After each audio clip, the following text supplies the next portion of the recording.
Oh, hey there. Let's talk about gratitude.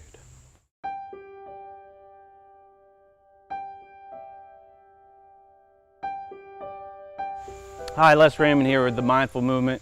Thanks for joining me today for another mindful tip. Today's tip is really like a case study, an application. So I want to do some videos where I show you examples of real life scenarios of where you could be in a place in life that is very challenging.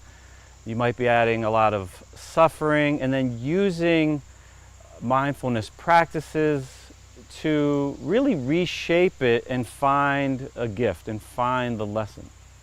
So I find that the best lessons that we have, the greatest opportunities, always come from like the most difficult times.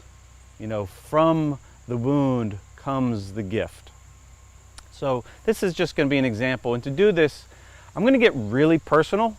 This will be probably the most personal I've gotten on online. So this is me practicing vulnerability, so bear with me. This is not an easy thing for me to share. Never shared anything like this, but you know, I hope it reaches you, and I hope it could help and resonates. So when I quit drinking, I used to be a regular drinker. So I didn't drink like a lot, but I drank very often, basically daily, for about 23 years.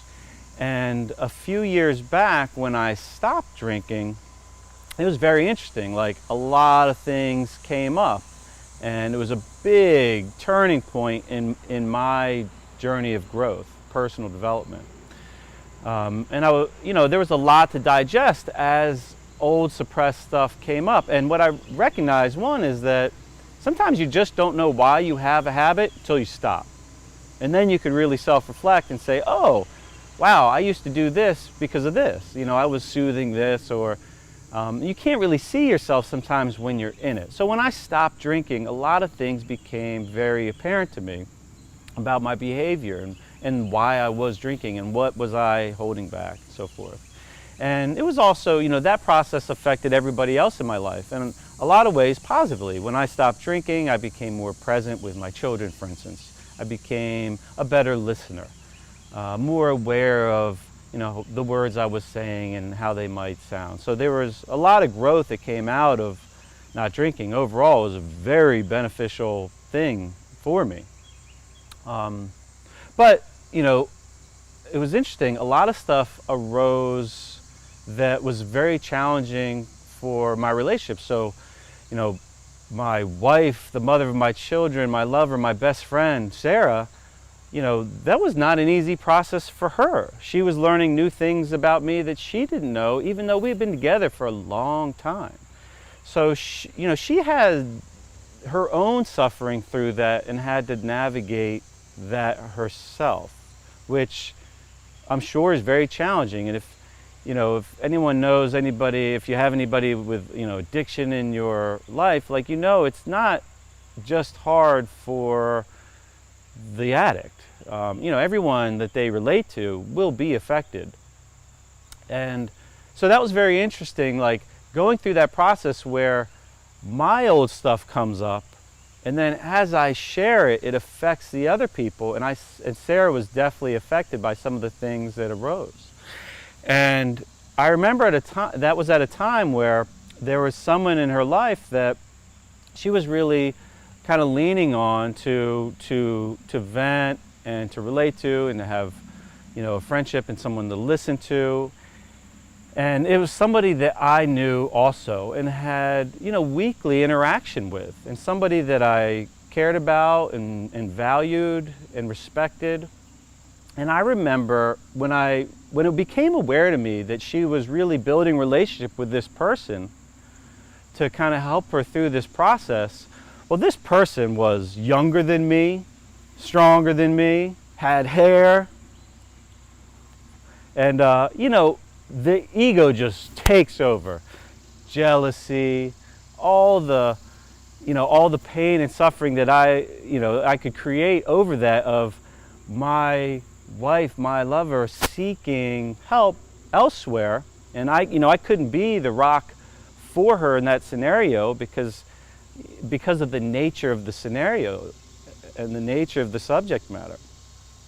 And I remember, initially finding just so much pain and suffering in that, and like jealousy of seeing my wife really kind of get closer to another man. And it wasn't like sexual, but it was flirtatious, because humans can be flirtatious. It feels good to be flirtatious, and there's a lot of healthy things that come with being with flirting. So there was a flirtatious component of that friendship. So where I felt right at a time where I wouldn't say that our relationship was on the rocks, but we were going through turbulence and a growth cycle. She was building a relationship with someone that was a man, that was young and vibrant, and man, that was hard to see and hard to feel. And then when I really meditated on it and thought about and revisited my values and what was important to me and how much I cared and loved Sarah, I started to come back to the basics. I came back to, gratitude, always coming back to, being grateful. And it dawned on me, like, how grateful I was that she had this person in her life at a time when she needed it. And in a moment, everything changed. Like all the pain and suffering and all the jealousy, in a moment, by changing the way I thought about it and shedding the light of gratitude on the experience, changed everything. And I had the utmost love for this man and thankfulness and gratitude. And it was overwhelming to the point where I felt like I had to tell him. And that week, I did. I got him in a quiet room together, and I don't know if he thought I wanted to take a swing at him or what at first, but I said to him, hey, I know Sarah's been talking to you about, what's been going through in our relationship. And, we've been going through some tough stuff. And I told him, I want you to know how thankful I am that she has you in her life, and how grateful I am that you're there for her at this time of need. And it felt so good. He was probably shocked at first, and he's a pretty cerebral fellow, pretty woke, so I'm thinking by now he realized that I was doing that for me, because it was so freeing. And it's amazing because I think, the bigger, the more challenging, the harder the pain is, the harder the suffering, the bigger the issue is in our life, the greater the opportunity there is for growth and learning. And, from that point, Sarah and I's relationship has never been stronger. Like, that was definitely one of the many turning points where our relationship became stronger. And, it's stronger now than it ever has been. And it's amazing to me that how fast it could happen. Which is just really a reflection that it's just a choice. Like, the way we look at things, the way we shape things is a choice, and it has a dramatic impact on our lives and the quality of our life. I mean, in a moment, I went from pain and suffering to sheer joy and gratitude and love over the same experience. It was just, which way do I want to look at this experience?